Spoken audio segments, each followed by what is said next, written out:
Bonjour à tous. Aujourd'hui, nous vous proposons la traduction d'une entrevue de Tim May, accordée peu avant sa mort en 2018. Tim May est l'un des fondateurs du mouvement des cypherpunks, qui a posé les bases de la création du Bitcoin.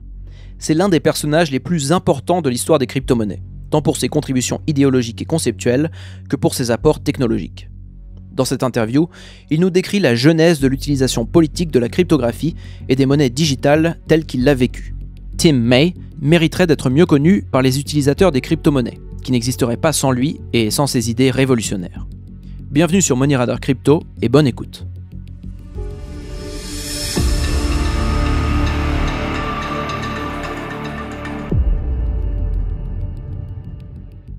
J'ai quitté Intel en 1986 et j'ai déménagé à Santa Cruz. À mon arrivée, j'ai passé environ un an à lire des romans et des articles universitaires sur la plage. J'ai aussi pris contact avec un homme qui gérait un marché d'information appelé American Information Exchange. Son nom était Phil Salem et il était très influencé par les économistes de l'école autrichienne, comme Friedrich Hayek et Murray Rothbard. Malheureusement, le projet a pris fin lorsqu'il est décédé d'un cancer. Mais son idée était très novatrice à l'époque. À la fin des années 80, le web commençait tout juste à prendre de la vitesse. L'accès à Internet était encore très primitif, et ce n'est qu'à la fin de l'année 1988 que nous avons eu de véritables comptes Internet privés. Je possédais même un compte primitif sur ARPANET en 1973. C'était un réseau extrêmement lent. Il nous fallait beaucoup de temps pour faire passer quoi que ce soit d'un campus à un autre. L'idée de Phil était de créer des marchés d'information qui permettraient aux gens de dire, par exemple, « Je suis prêt à payer 100 $ pour acheter un emplacement dans un magazine de vente » ou encore « Je cherche à acheter un voilier ». Il a eu l'idée de ce marché 6 à 8 ans avant la création d'eBay, qui est également une entreprise qui a fait ses débuts ici, dans la Bay Area. Je me souviens d'une conversation chez Phil en décembre 1987. Étant donné mon caractère un peu déviant et ma fascination pour la science-fiction, c'était quelques mois avant la sortie de Snow Crash, j'ai dit à Phil, « Tu sais, le marché pour les gens qui achètent et vendent des informations ne tournera pas autour des gens qui veulent un voilier. Il s'agira à mon avis de documents industriels exclusifs, d'informations secrètes, de dossiers pharmaceutiques, de secrètes entreprises et de données de mouvements de troupes. C'est ce genre d'informations qui a vraiment de la valeur. » Et il m'a rétorqué, « Eh bien dans ce cas, nous ne permettrons pas aux gens d'accéder à notre service depuis leur poste de travail. » Je lui ai répondu qu'il suffirait aux gens de se connecter à leur compte AOL chez eux pour vendre des secrets d'entreprise. Il m'a dit, « S'ils font ça, nous retrouverons leur nom. » Je lui ai répondu qu'ils utiliseraient des pseudonymes, et il m'a dit qu'il y avait d'autres méthodes de traçage. Je lui ai fait savoir que je pensais qu'il se trompait, parce que je me souvenais vaguement d'un article de David Chaum que j'avais lu l'année précédente dans le journal de l'Association américaine de machines ordinateurs. Je suis rentré chez moi, j'ai fouillé dans mes dossiers et j'ai retrouvé le document. C'était « Sécurité sans identification, des systèmes de transactions pour rendre Big Brother obsolète ». C'était une présentation du concept d'argent numérique. Chaum a d'ailleurs ensuite créé une société appelée DigiCash pour mettre ses idées en pratique. Dans cet article, Chaum proposait des concepts comme le problème du dîner des cryptographes et les systèmes à divulgation nulle, entre autres choses, qui m'ont vraiment impressionné. À cette époque, je connaissais d'autre part le travail de Rivest, Shamir et Adelman, qui ont créé l'algorithme RSA, et j'avais fait la connaissance des cryptographes Martin Hellman et Whit Diffie, qui vivaient également dans la Bay Area. J'avais donc une certaine base de connaissances sur la cryptographie, mais c'est cette discussion avec mon ami Phil qui m'a vraiment donné envie d'étudier les techniques modernes de chiffrement. J'ai lu tout ce que j'ai pu au cours des 2 jours suivant notre conversation, puis je suis retourné voir Phil. Je lui ai dit, voici concrètement comment une personne peut être anonyme sur Internet. Et je lui ai présenté plusieurs techniques de mixage et d'anonymisation avec les remailers, qui permettent d'envoyer des emails sans qu'on puisse les tracer.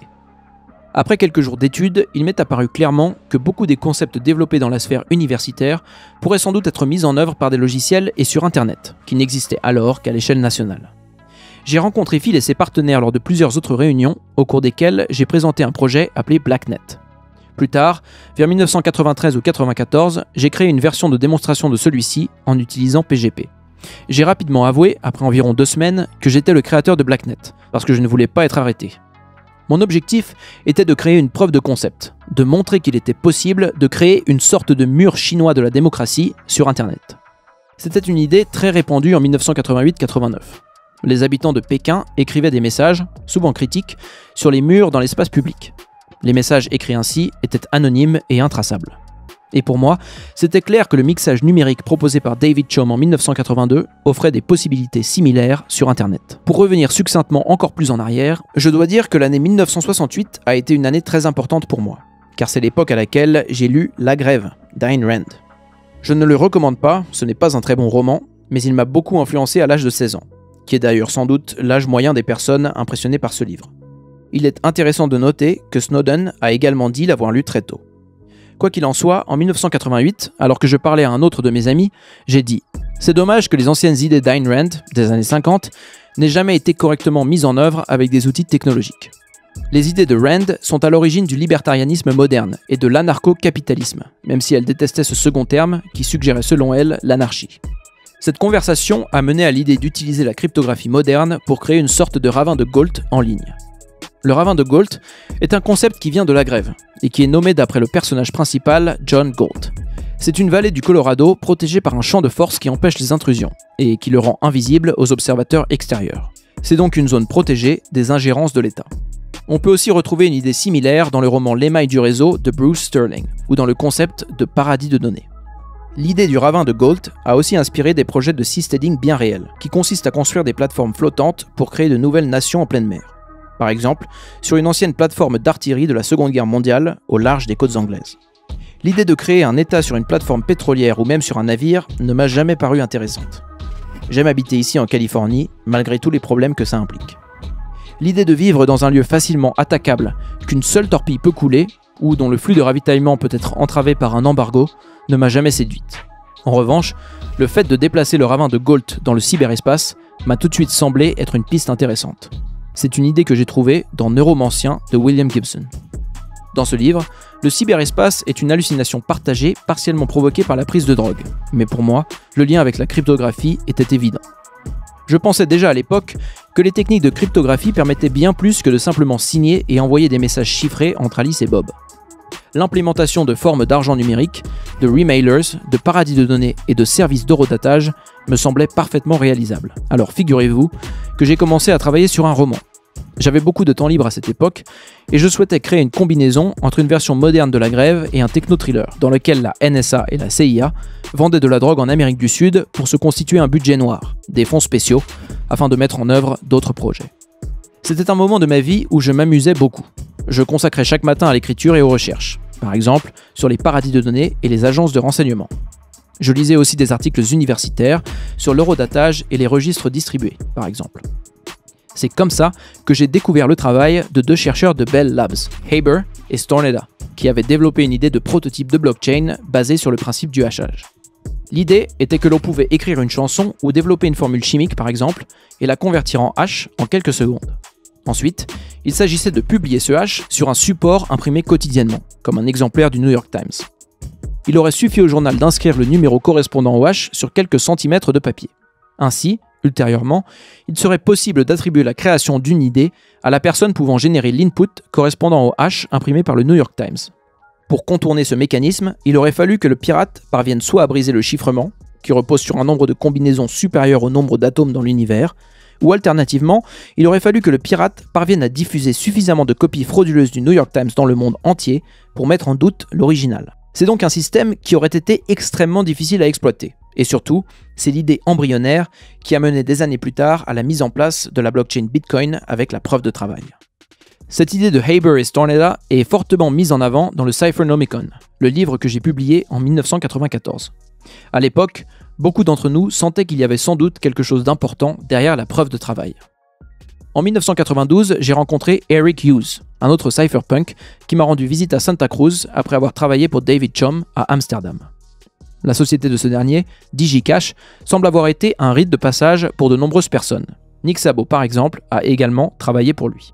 Eric Hughes était très au courant des outils cryptographiques après avoir travaillé avec Chaum pendant 6 mois. Et nous avons eu plusieurs jours de conversation au sujet de l'informatique sécurisée, des méthodes formelles, de la théorie de la preuve, de la topologie, en somme, de tous les domaines de pointe de l'époque.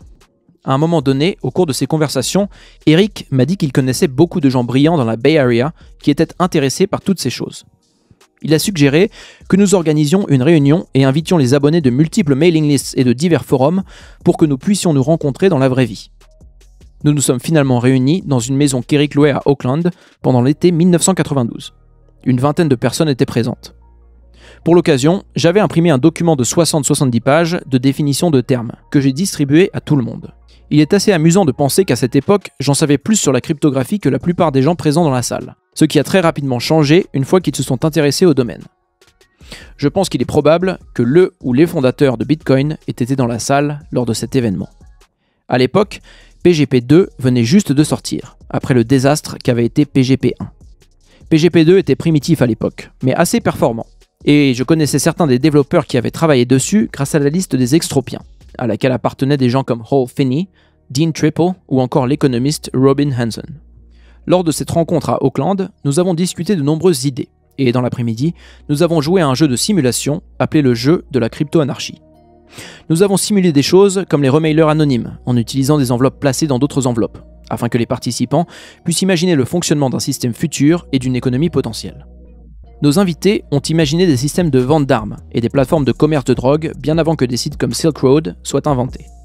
Notre but était de jouer avec des idées pour voir ce qui allait être nécessaire, et pour voir ce qui était envisageable et réalisable.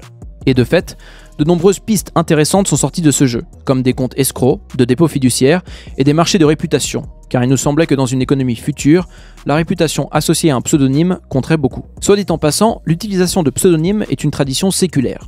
Certains des pères fondateurs américains ont utilisé des pseudonymes lors de la réaction de leurs premiers articles, dans lesquels ils ont bâti les bases théoriques du fonctionnement des États-Unis. Et d'ailleurs, encore aujourd'hui, dans de nombreux pays du monde, les gens doivent utiliser des pseudonymes pour éviter d'être arrêtés, tués ou poursuivis. Quelques mois plus tard, notre groupe a été nommé Cypherpunks par la petite amie d'Eric. C'est un jeu de mots qu'elle a créé sur la base du mot cyberpunk en écrivant un article sur nous.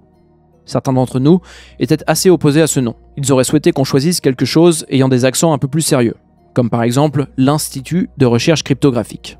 Mais beaucoup d'entre nous ont trouvé le terme cypherpunk amusant, et il se trouve que c'est celui qui est resté. Personnellement, il ne m'a jamais dérangé. Quoi qu'il en soit, en 1992, John de Sun Microsystems, qui était également le fondateur des groupes Alt sur Usenet, a proposé d'héberger une liste de diffusion sur l'une de ses machines. Et c'est ainsi que la liste de diffusion Cypherpunks a été créée vers le mois de septembre 1992. Nous avons fait notre première réunion dans les quelques semaines qui ont suivi, et la liste a eu un succès immédiat. Nous avons eu plus de 100 abonnés en 2 semaines. Moins d'1 mois et demi après la mise en place de cette mailing list, Eric Hughes avait développé le premier remailer, qui permettait d'envoyer des courriels anonymement en passant par des intermédiaires, et en incluant les courriels les uns dans les autres. Puis, quelques semaines plus tard, Hal Finney de Santa Barbara a intégré PGP à ce système, afin que l'on puisse chiffrer ces messages contenus dans d'autres messages. Cette méthode pouvait faire passer des messages anonymes par de nombreuses boîtes mail, qui ne sont lisibles qu'en bout de chaîne, par la personne possédant la clé privée. Il s'agit d'une mise en œuvre pratique du système de mixage imaginé par David Chaum en 1982. C'était une époque passionnante, où Internet se démocratisait et où des outils comme Perl, aussi primitifs soient-ils, permettaient de créer des scripts pour implémenter toutes sortes d'idées. Il était alors possible de déployer des systèmes depuis une chambre, depuis un bureau, sans avoir besoin d'aucune entreprise. Les gens pouvaient simplement construire ce genre de choses par eux-mêmes. Notre liste de diffusion Cypherpunks a continué à avoir du succès et nous avions, à un moment donné, plus de 700 abonnés. Plusieurs personnes sur notre liste faisaient l'équivalent de ce qu'on pourrait appeler un évangélisme crypto. Mais je n'ai jamais été très intéressé par ça, et la plupart d'entre nous ne l'étaient pas. Tout au long de l'histoire, les technologies de rupture ou de disruption, comme par exemple l'imprimerie, le téléphone, la pilule contraceptive et les ordinateurs, ont toujours été alimentées par une logique pull. Les gens voulaient accéder à des œuvres d'art gratuitement, et donc ils ont téléchargé Napster. Ils voulaient faire des copies, et donc ils ont acheté des photocopieuses. Ils voulaient enregistrer des émissions, et donc ils ont fait l'acquisition d'un magnétoscope enregistreur. Il n'a jamais été nécessaire d'inciter les gens à faire ce genre de choses, ni de les pousser à quoi que ce soit, puisque leurs actions venaient d'un intérêt naturel. Ils pouvaient comprendre par eux-mêmes le potentiel d'une machine Xerox, d'un magnétoscope, d'un ordinateur ou même de l'imprimerie à caractère mobile, à l'époque de cette invention. Une personne qui peut comprendre ce type de potentiel n'a pas besoin d'être incitée à utiliser un outil technologique. Un slogan que nous utilisions à l'époque chez les Cypherpunks et qui vient de William Gibson ou de Bruce Sterling, je ne m'en souviens plus, était le suivant: la rue trouvera ses propres usages à la technologie. En pratique, il s'agit généralement de drogue, de pornographie et de fichiers gratuits obtenus avec Napster ou BitTorrent, qui d'ailleurs sont aussi des technologies issues du mouvement cypherpunk. De tout temps, les gens ont utilisé les outils technologiques à leur guise. En Union soviétique, les gens utilisaient des techniques d'impression primitives pour imprimer des brochures appelées samizdat et pour les diffuser. Aujourd'hui, on peut voir une dynamique similaire en Corée du Nord. Les gens trouvent des moyens pour transférer des vidéos, de la musique et des fichiers texte, par exemple en utilisant des clés USB. Comme je l'ai dit, la rue trouve ses propres usages à la technologie. C'est une vérité fondamentale. Et c'est exactement ce qui s'est passé avec Bitcoin. Les gens n'ont pas besoin d'être incités à utiliser Bitcoin. Ils se sont mis à l'utiliser naturellement pour acheter et vendre des produits sur des sites comme Pirate Bay et Silk Road. Je ne suis pas là pour faire des jugements moraux et pour dire si c'est bien ou si c'est mal. Je fais simplement l'observation que c'est la manière dont les gens adoptent les technologies disruptives. Les années 90 ont été une période de croissance, avec la fondation de nombreuses entreprises nouvelles et de technologies novatrices, le tout dans le contexte de la propagation d'Internet aux quatre coins de la planète. De nombreux membres des cypherpunks et d'autres mailing lists ont créé des produits et fondé des sociétés. Par exemple, un de mes amis a passé beaucoup de temps avec Elon Musk à ses débuts. Je n'irai pas jusqu'à dire que PayPal est une entreprise inspirée des travaux des cypherpunks, mais on peut quand même remarquer que cette société a été fondée dans les années 1990, au moment même où nous discutions et tentions de résoudre le problème de la monnaie numérique. Nous avions déjà des remailers expéditeurs de courrier, des techniques de chiffrement des communications. Nous avions des services d'horodatage primitifs, mais l'élément central qui nous manquait était une monnaie numérique, une crypto-monnaie viable. L'entreprise de Chom s'était concentrée sur l'anonymat de l'acheteur. David voulait créer un système qui permettrait l'équivalent en ligne d'un achat en liquide dans un Walmart, par exemple. Cela aurait été un système semi-traçable, car on peut potentiellement trouver la provenance d'un paiement en espèces. Avec les scanners appropriés, on peut suivre les numéros de série des billets, même si en pratique, cela est très compliqué à réaliser. Chom souhaitait donc créer un système dans lequel, par exemple, une personne passant par un péage n'aurait pas à donner son identité. L'une de ses grandes idées était la création de systèmes d'identification ne nécessitant pas de preuve d'identité pour fonctionner. Il était très inquiet d'un futur dans lequel tout serait tout le temps suivi de manière triviale et où tout le monde serait obligé de fournir des informations d'identification numérique à tout moment. C'est pour ça qu'il voulait créer des systèmes d'identification sans identité. Et c'est ainsi qu'il a eu l'idée des signatures aveugles. Une signature aveugle, c'est un peu comme une enveloppe ayant une fenêtre plastifiée, pour ne faire apparaître que l'âge ou le nom de la personne. Il est possible de créer de tels systèmes numériques grâce à ce qu'on appelle les preuves à divulgation nulle de connaissances, qui permettent de fournir des informations limitées de manière infalsifiable. David Chom a essayé de mettre en œuvre cette solution dans sa société DigiCash, mais cela n'a pas fonctionné. Son erreur a été de demander l'autorisation de divers régulateurs bancaires et de s'associer à une banque à un moment donné. C'est une leçon très importante pour nous tous.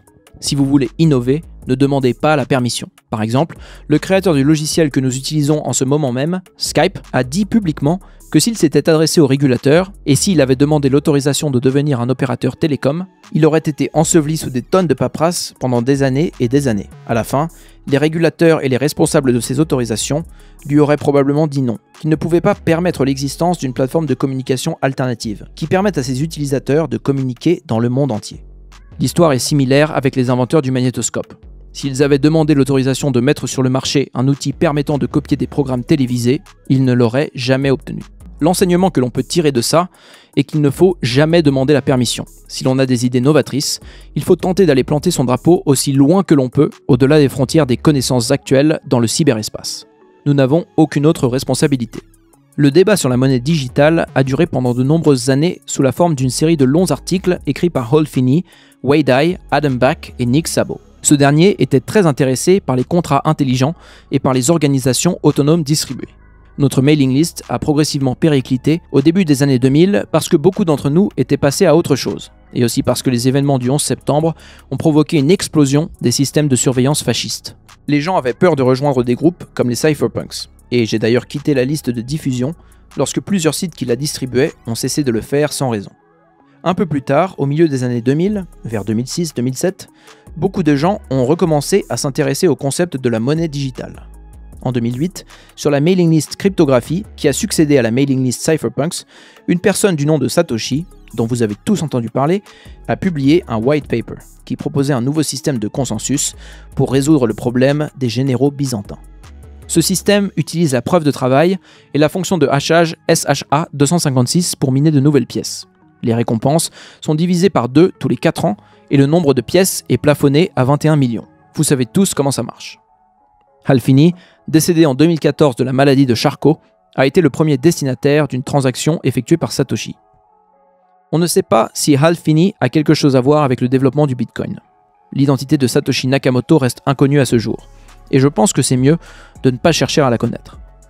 Bitcoin a été mis à la disposition de tous sans approbation réglementaire, et a circulé librement dans les rues d'Internet.